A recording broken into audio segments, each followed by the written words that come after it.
Hello viewers, আপনারা যারা গত পর্ব পর্যন্ত দেখিয়েছিলাম সাধারণত এই এই ইনসার্টের এই তিনটার কাজ দেখিয়েছিলাম। আজকে দেখাবো সাধারণত এটার কাজ। এটা আমাদের 11 নম্বর পর্ব শুরু হতে যাচ্ছে। গত যে 10টি পর্ব যারা দেখেন নাই 10টি পর্ব দেখে তারপরে 11 নম্বর পর্বটা দেখবেন, তাহলে ভালো রেজাল্ট পাবেন। ঠিক আছে, প্রথমে মাউসের বাম বাটনে ক্লিক করব। ক্লিক করার পরে দেখা যাবে এখানে টেবিল আসবে। এইগুলা রো, এগুলা রো, আর এগুলা লম্বালম্বি গুলা এগুলা হলো কলাম। এগুলা হলো কলাম। ঠিক আছে, এখন আমি এখানে যে কটা কলাম সিলেক্ট করবো, এই সিলেক্ট মাউসে কোথাও ক্লিক করতে হবে না, খালি মাউস পয়েন্টার দ্বারা নিয়ে যে ক্লিক হবে, চাপ দিয়ে ধরা লাগবে না। এইভাবে করলে সিলেক্ট করলে সাধারণত এখানে এখন ক্লিক করলে মাউসের বাম বাটনে একটা ক্লিক করলে এগুলা যে কটা আমি সিলেক্ট করছি এই কটা আমার চলে আসছে। তখন এখান থেকে আমি বিভিন্ন ডিজাইন নিতে পারবো, যে আমি কালার দিতে পারি। এটার মধ্যে ক্লিক করলে এই কালার যেটা আসলে এটা মধ্যে দেখুন, ওটা আমি নিতে চান কিভাবে নিয়ে নিলাম। ওকে, এখন দেখেন এই জায়গায় আপনারা এই ঘরের কালারটা চেঞ্জ করে চান, এই শেডিং এ যাবেন। এই শেডিং এ যায় যে কোনো কালার সিলেক্ট করবেন, ওই কালার চলে আসবে। দেখেন এখানে আমি বাম বাটনে ক্লিক করলাম, দেখুন এই কালারটা চলে আসলো। ঠিক আছে, এখন দেখেন এই জায়গায় বর্ডার, এই জায়গায় ক্লিক করলাম, এই জায়গায় বর্ডার, বর্ডার থেকে সাধারণত এখানে ক্লিক করলে এই বর্ডারটা বেরিয়ে দিলাম, দেখেন চিকন বর্ডার চলে আসলো। এখন এই জায়গায় ক্লিক করলাম, এই জায়গায় ক্লিক করার পর এই বর্ডারটা আমি আরো মোটা দিতে চাই এবং ইয়া দিতে চাই। দেখেন এই জায়গায় ক্লিক করবো, এই জায়গায় ক্লিক করবো, ক্লিক করে আমি মোটা দিলাম, বর্ডারটা মোটা করে দিলাম।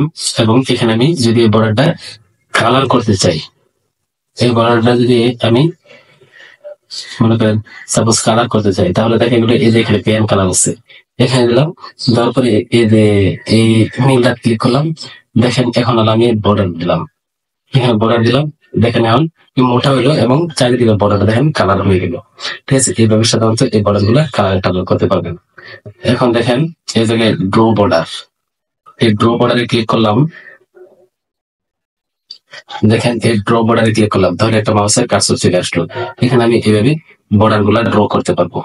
ঠিক আছে, ওইখানে আমি চেঞ্জ করার পরে এই দেখেন আমার সবগুলো এখন কালার চলে আসছে। ঠিক আছে, ড্র বর্ডার। এখানে ইরেজ বর্ডার, এখানে ক্লিক করলাম। ক্লিক করার পরে আমি উপরে দৌড়াই দিতে চাচ্ছি, উপরে দৌড়াই দিলাম। এই সাইড দৌড়াই দিতেছি, এই সাইডে দৌড়াই দিলাম। এটা উঠাই দিচ্ছি, এইটা উঠাই দিলাম, এটা উঠাই দিতে চাচ্ছি। এটা যেটা যেটা আমি উঠাই দিতে চাই ওটার মধ্যে ক্লিক করলেই বাম বাটনে, তাহলে ওটা উঠে যাবে। ঠিক আছে, এটা হলো সাধারণত এই ইরেজের কাজ।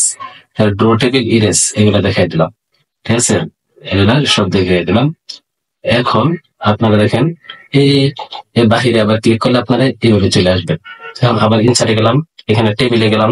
টেবিলে যাওয়ার পরে এখন দেখেন এখানে ইনসার্ট টেবিল, এই জায়গায় সাধারণত একটা ঘরে যাইলি যেরকম এখানে এসে হই, এখানে এখন দেখলাম ইনসার্ট টেবিল।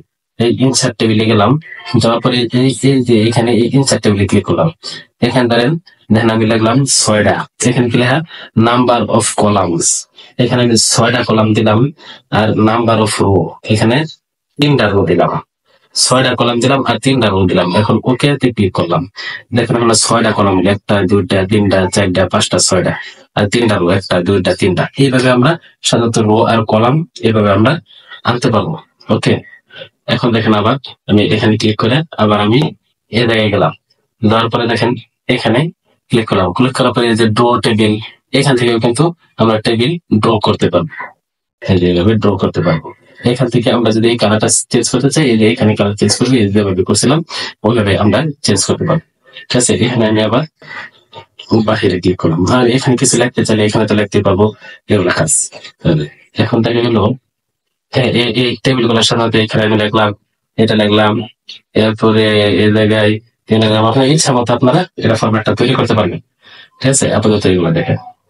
এর ফলে আবার দিলাম, যাওয়ার পরে এই জায়গায় এই টেবিলে ক্লিক করলাম। টেবিলে ক্লিক করার পরে দেখেন এখানে এক্সেল স্প্রেডশিট, স্প্রেডশিট এখানে ক্লিক করলে সাধারণত আমার এই এক্সেল একটা শিট চলে আসবে।